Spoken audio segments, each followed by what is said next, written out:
Bon, salut à tous, on se retrouve aujourd'hui pour une nouvelle vidéo. Je suis à Sydney en Australie. Ici c'est l'hiver, il fait 30 degrés en France et moi je me tape du 7 degrés ici. C'est génial.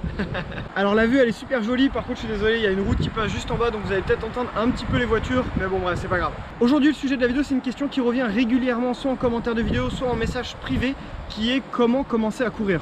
Donc à chaque fois je réponds individuellement à ces questions et au final ma réponse est toujours quasiment la même. Donc je me dis qu'en faire une vidéo, ce serait pas une mauvaise idée. Alors les conseils et infos que je vais donner dans cette vidéo s'adressent vraiment aux gens qui débutent la course à pied. Si jamais tu as déjà couru un semi, je suis pas sûr que cette vidéo s'adresse vraiment à toi, mais bon, ça peut toujours être intéressant de regarder quand même, et puis ça fait un peu de watch time pour moi. Bref, bon, ça fait plaisir, hein. Il y a des choses que je vais dire dans cette vidéo qui sont vraiment basiques, mais c'est tellement la base que souvent on l'oublie. Après, la plupart des choses que je vais dire viennent de mon ressenti et de mon expérience, donc du coup il risque de manquer pas mal de conseils, donc n'hésitez pas à compléter tout ça en commentaire avec les choses qui t'ont aidé toi par exemple quand tu as commencé à courir. Voilà, comme ça peut permettre de partager un petit peu avec tout le monde et de complémenter la vidéo. Alors déjà, un bon moyen de commencer, c'est de commencer en sécurité. On commence par un peu de prévention. Je connais pas ta morphologie, je connais pas ton passé sportif, ta condition physique. Si ça se trouve tu fais du crossfit depuis 5 ans ou tu es champion olympique de natation, j'en sais rien. Donc si tu es déjà sportif, là ce que je veux dire c'est peut-être pas forcément utile. Par contre, si ça fait 15 ans que tu n'as pas fait de sport, que tu es peut-être un peu en surpoids, que tu fumes, tu manges pas très bien, un check-up chez le médecin, ça coûte pas grand chose et ça permet d'être sûr de pouvoir commencer dans de bonnes conditions et surtout en sécurité, et pas de mourir littéralement après 3 entraînements. Voilà, ça peut quand même être assez intéressant je trouve. Ensuite, concernant le matos, là, franchement, il n'y a pas besoin de se prendre la tête plus que ça. Il n'y a pas besoin d'acheter une montre, il n'y a pas besoin d'acheter des shorts Salomon à 60 €. Tu commences très simplement juste avec des affaires qui sont confortables, dans lesquelles tu te sens bien, équipé un minimum pour les températures. Concernant les chaussures, faut pas trop se prendre la tête non plus, pas besoin d'acheter des super chaussures à 180 € ou je sais pas quoi. Tu peux aller chez Decathlon, c'est pas un placement de produit, hein, mais c'est quand même eux qui font les produits quasiment les moins chers. Et t'achètes la paire de chaussures premier prix Decathlon, la Keep Run par exemple. Et normalement, pour faire tes premières foulées, ce type de chaussures devrait parfaitement suffire. Et après, avec ton évolution, tu pourras acheter des chaussures un petit peu plus pointues ou qui correspondent un peu plus à ta façon de courir, au confort ou à la performance que tu cherches. Mais pour savoir tout ça, il faut d'abord commencer par s'entraîner, et donc il faut bien commencer quelque part, donc avec des chaussures assez basiques on va dire. Je te conseille quand même vraiment d'avoir un téléphone sur toi chargé pour pouvoir appeler si jamais tu as un souci, si jamais tu te sens pas bien. C'est quand même toujours vraiment très utile d'avoir son téléphone, de pouvoir appeler les secours, de pouvoir appeler quelqu'un. Donc un téléphone c'est quand même vraiment le minimum, donc pourquoi pas après un brassard ou un short dans lequel tu peux mettre ton téléphone. Et voilà, normalement tu es paré pour commencer à courir. Alors est-ce qu'il y a un bon moment pour se dire ok c'est bon, je me mets à la course à pied? Bah non, il faut pas attendre le nouvel an, faut pas attendre ton anniversaire, faut pas attendre d'arrêter de fumer. Il faut commencer. Si tu as vraiment envie de courir, il faut que tu commences demain ou le plus tôt possible. Ça sert à rien de se donner des dates, c'est juste gagner du temps. Tu dis oh dans un mois je commence, et puis dans un mois tu commenceras pas. On le sait tous, ça fonctionne comme ça, hein. Les résolutions du 1er janvier au nouvel an c'est joli, ça dure 1 mois, 2 mois pour les plus courageux et puis c'est terminé. Quand tu veux vraiment quelque chose, il faut t'y mettre. Donc si jamais tu veux te mettre à courir, il faut y aller. Donc dans ce cas là, il n'y a pas besoin d'avoir de date en mode ah je commence la semaine prochaine ou je sais pas quoi. Tu commences, t'as le matos, tu pars et c'est bon quoi, tu mets ton pied devant l'autre et t'es parti courir. Je pense que c'est quand même une bonne base si tu as envie de courir, d'aller courir, hein, parce que si jamais tu repousses à chaque fois, c'est peut-être qu'en réalité t'as pas envie, et dans ces cas-là trouve autre chose. Sache qu'en allant courir tu vas changer physiquement, mais c'est peut-être pas ça le plus intéressant. Je pense que le plus intéressant il est mentalement, ça va vraiment changer ton état d'esprit aussi, parce que la course à pied à tout niveau c'est un sport qui se mérite. Il faut vraiment donner de l'effort, c'est pas un sport qui est ultra divertissant non plus, et pourtant tu vas voir que tu vas finir par te prendre au jeu, c'est à dire que tu vas te renforcer mentalement et tu vas te prendre aussi au jeu de vouloir t'améliorer, de vouloir progresser, de vouloir te donner plus, et fatalement tu vas progresser encore plus.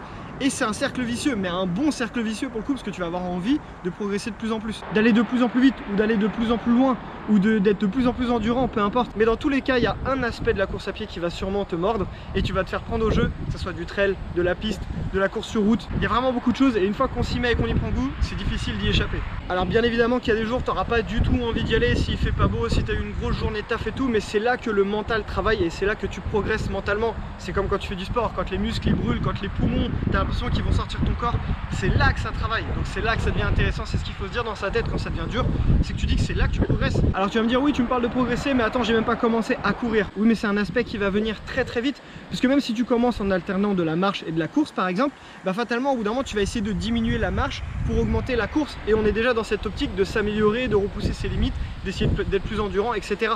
Donc du coup c'est pour ça que j'en parle dès maintenant, parce qu'en fait la progression et vouloir pousser ses limites ça arrive quasiment dès les premiers entraînements. Ensuite, si ton excuse favorite c'est oui j'ai pas le temps, j'ai vraiment envie mais c'est difficile, c'est quelque chose dont j'ai déjà parlé, mais en réalité on a tous le temps de le faire, on a tous l'énergie de le faire, même si c'est pas grand chose. Sortir de chez toi et aller marcher, courir 10 minutes, 20 minutes, une demi-heure, franchement tu peux pas me faire croire que tu trouves pas une demi-heure dans ta journée pour faire ça. que ça soit après avoir donné à manger aux enfants ou le matin avant de partir au travail. Ouais, ça peut peut-être faire chier un peu de se lever une demi-heure ou 45 minutes plus tôt pour aller courir. Mais il faut savoir si tu as vraiment envie ou pas. Si t'as pas envie, oui, bah dans ce cas-là, ça fait chier, le fais pas. Mais si tu es sur cette vidéo, c'est que tu en as envie. Donc dans ces cas-là, donne-toi les moyens de réaliser cette envie. Et si vraiment tu veux te mettre à la course à pied, bah tu mettras ce réveil 45 minutes plus tôt. Quand j'ai fait mon défi 10 km par jour pendant 30 jours, surtout en hiver, je peux dire qu'il y a des fois, j'avais vraiment pas du tout envie d'aller courir. Mais j'avais vraiment envie de réussir ce défi. Donc je mettais mon réveil, des fois 1h30 avant d'aller au travail. Et je pars à 6h de chez moi, donc je peux te dire que ça faisait des réveils très tôt. Mais voilà, j'avais vraiment envie de réussir ce défi, je me donnais les moyens d'y arriver. Et ce qui est vraiment difficile quand tu te mets à la course à pied et même au sport en général, c'est surtout les premières fois, se lancer dedans. Une fois que tu as pris un rythme, ça vient tout seul et surtout tu vas avoir ce petit truc dont les sportifs te parlent et qui te paraît complètement absurde, qui est un peu cette angoisse de louper un entraînement, de remords de ne pas avoir fait un entraînement. Tu te dis mais c'est chelou mec, c'est juste un entraînement, on s'en fout, c'est pas grave, enfin, tu le feras plus tard. Mais tu verras que toi aussi ça va t'arriver et quand tu vas louper une sortie que tu avais prévue, même si c'est pas un entraînement spécifique, juste tu t'étais dit tiens je vais aller courir puis au final tu as un imprévu, tu peux pas y aller, tu vas ressentir cette frustration de pas avoir pu faire ton entraînement, de pas avoir pu te défouler et d'avoir de bonnes sensations. Le truc qu'il faut dire aussi c'est qu'en entraînement c'est toujours se lancer aussi le plus dur. Une fois que tu t'es habillé, que tu as enfilé tes baskets et que tu es dehors, tu as déjà fait 90% de la difficulté. Ensuite il suffit plus que de partir. Et même si tu fais qu'un petit entraînement, c'est pas grave, tu es sorti, tu as fait l'effort. Et c'est ça qu'il faut voir en fait, c'est de faire l'effort d'y aller. Après le fait de faire des distances plus longues, d'aller plus vite et ça viendra avec le temps. Mais déjà de faire l'effort de sortir de chez soi, c'est déjà un très grand pas et tu as fait déjà un bon 90% du chemin et de la difficulté. C'est très rare que tu rentres dans l'entraînement et que tu sois mécontent d'y être allé. En général, tu es toujours satisfait, même si l'entraînement s'est plus ou moins bien passé, tu es toujours satisfait d'être sorti et de t'être dépensé.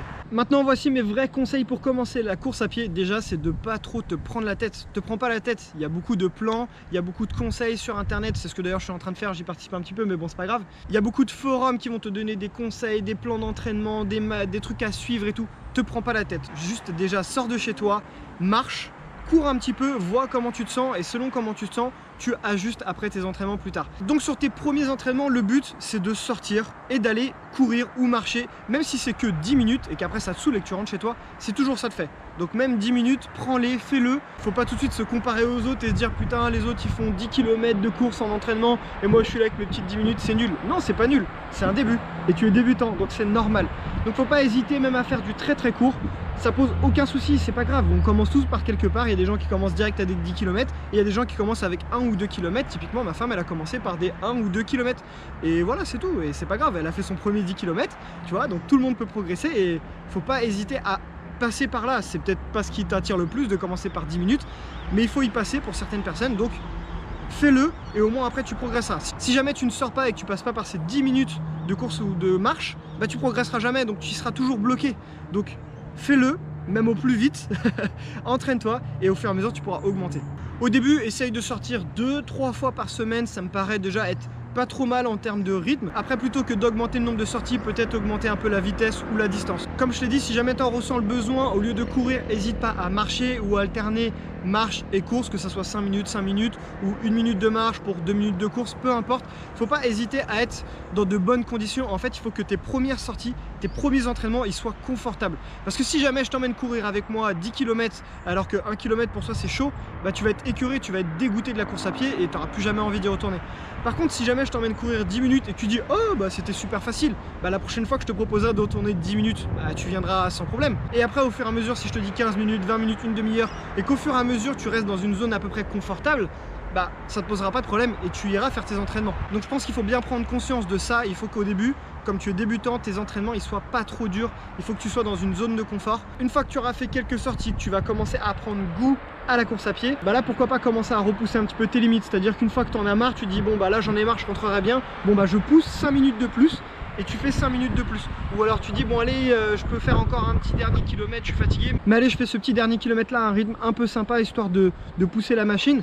Et puis voilà, c'est comme ça que tu vas pouvoir commencer à pousser un petit peu, à progresser et ensuite pouvoir t'intéresser à des plans d'entraînement. Mais au début, je pense que c'est important de ne pas se fixer vraiment d'objectifs ou alors à long terme. Par exemple, tu peux te dire, bon bah je suis débutant en course à pied mais dans un an, je vais faire un 10 km officiel et t'inscrire à ce 10 km. Parce que se donner des objectifs, fatalement ça motive. Mais je pense pas qu'il faille se fixer d'objectifs à trop court terme au début. Ce qu'il faut, c'est juste kiffer, apprécier le moment, apprécier tes sensations. Et alors là, pour ceux qui vont me dire ouais, j'essaye d'aller courir de temps en temps, mais franchement je trouve ça chiant, je m'ennuie, c'est dur, ça fait mal. Alors peut-être que tu forces trop déjà, c'est possible. Et ensuite, effectivement, si jamais tu t'ennuies, si jamais tu trouves ça chiant, effectivement, c'est quelque chose que je peux comprendre. Mais pour ça, il y a plusieurs façons de contourner un petit peu le truc. Donc déjà, il y a la musique, c'est le truc que je pense le plus populaire. Il y a les podcasts également. Ça permet au début de mieux digérer les premiers entraînements. Et après, tu apprendras à apprécier ce que ton corps ressent pendant que tu cours. Tu peux également faire du géocaching, c'est un truc que je fais régulièrement quand je vais courir, surtout quand je suis pas trop motivé. J'ai déjà fait une vidéo qui explique ce que c'est, donc je te le mets dans le i là-haut si tu connais pas. Mais voilà, il suffit simplement de prendre une cache autour de chez toi et puis bah tu y vas en marchant, en courant, mais au moins ça te fait sortir, tu fais ta petite cache et hop tu rentres chez toi, tu as fait ton petit effort physique de la journée et voilà. Tu verras également, alors ça prend un petit peu de temps, mais à force de courir, tu vas réussir à te mettre dans ta bulle. Il y a beaucoup de coureurs qui font ça, surtout quand on commence à courir longtemps sur un peu de distance, mais avec de l'entraînement tu arrives à rentrer dans cette bulle de plus en plus vite. Maintenant je dirais qu'en moins de 5 minutes j'arrive à me mettre dans ma bulle, je suis complètement fermé à ce qui se passe autour de moi, je suis juste avec mes sensations, ma tête et ton esprit il vagabonde un petit peu partout, un peu comme des rêves lucides on va dire, genre tu peux penser vraiment à tout et n'importe quoi, soit à ce qui se passe en ce moment, soit à des projets, soit à la course, c'est quelque chose que j'aime bien faire, penser à la course pour laquelle je m'entraîne, m'imaginer en train de prendre le départ, m'imaginer dans la difficulté ou alors à la ligne d'arrivée, et ça, réussir à rentrer dans cette bulle, bah, c'est quelque chose qui est vraiment très agréable, et si tu arrives à le faire, tu verras que la course à pied, c'est là que ça devient vraiment un exutoire, ça te permet de te recentrer sur toi-même, de pouvoir penser à plein de choses autres que les tracas du quotidien. Et c'est là qu'on prend beaucoup de plaisir dans la course à pied, quand c'est juste comme ça pour courir, pour se défouler. Donc voilà, en gros, pour résumer, te prends pas la tête, fais des entraînements assez simples au début, quitte à marcher, alterner marche-course, peu importe, mais en tout cas prends du plaisir et kiffe ce sport, et tu vas voir que le plaisir viendra tout seul et que tu chercheras à repousser tes limites après, et tu vas pouvoir te fixer des objectifs, et surtout tu finiras par te rendre compte que tu es bien plus capable de faire de grosses courses que tu ne le penses, et peut-être qu'un jour on se croisera sur un marathon ou un ultra, qui sait. Voilà, c'était tout pour cette vidéo, encore une fois désolé pour les voitures. J'espère que cette vidéo elle va quand même aider un certain nombre de personnes. Si c'est le cas, et bah bon, la mission accomplie, ça m'aura fait plaisir. Si tu veux me soutenir, n'hésite pas à regarder les liens d'affiliation qui sont en description. Tu peux également participer à la Jog Day le 24 août qui est la première course virtuelle de France, et cette année c'est la 2e édition. Tu peux courir n'importe où en France, tu as une médaille spécialement faite pour l'occasion, et tu soutiens une association qui cette année est À Chacun Son Everest. Tu peux également t'abonner à la chaîne pour ne rien louper. Je te remercie d'avoir regardé la vidéo et je te dis à très bientôt pour une prochaine aventure. Ciao.